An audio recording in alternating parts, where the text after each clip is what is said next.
viens d'appliquer de l'antifouling sur un bateau de 36 pieds, ça s'est plutôt bien passé. Je ne l'ai pas dilué, je l'ai mis pur. La machine l'a parfaitement accepté. Le produit a bien couvert. Quelques soucis d'adaptation parce que je n'ai pas l'habitude d'utiliser une machine. D'habitude je le fais au rouleau, là ça va beaucoup plus vite. Mais il faut aussi avoir le coup de main sur le pistolet, donc ça c'est quelque chose qui s'apprend un petit peu. On a passé la même quantité de produit qu'en pâte de lapin. Sauf qu'on l'a fait avec une buse réglée à 150 bars. On a passé pas mal de produits en une seule couche en fait.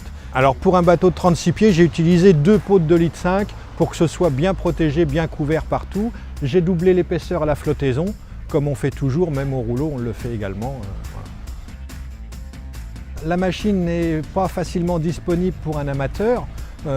C'est plutôt les propriétés de chantier, là on se les fait prêter. Un amateur il va utiliser un rouleau pâte de lapin classique, il va mettre beaucoup plus de temps, c'est évident. Par contre c'est facile techniquement, il n'y a pas de complications majeures. Il vaut mieux passer l'antifouling dans la matinée, après la rosée bien sûr, il faut que le bateau soit sec. Comme ça il a le temps de sécher et il faut essayer de ne pas le remettre à l'eau tout de suite. Parce qu'il lui faut quand même 2 ou 3 heures de séchage minimum avant la mise à l'eau.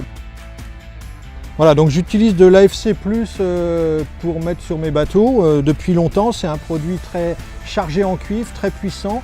Dans les endroits à forte salissure et quand le bateau est dans l'eau à l'année, c'est super parce que le bateau il ressort, il est nickel.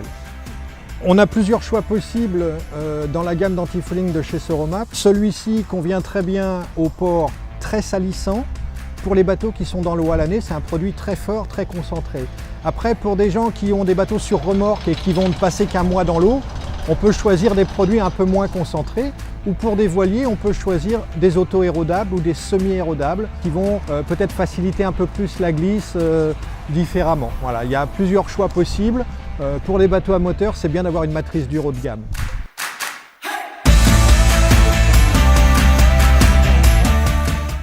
Alors bien mélanger les pots, ouais, bien sûr. Le retourner la veille et puis le jour de l'utilisation, juste bien le secouer pour que le cuivre se mélange bien dans la peinture. Il faut rester sur de la matrice dure lorsqu'on est sur des vedettes à moteur. Donc il y a toute la gamme, toutes les couleurs. Juste avant, il y avait une primaire époxy du PR20, pareil, qui vient de chez Soromap, qu'on a appliqué en première couche.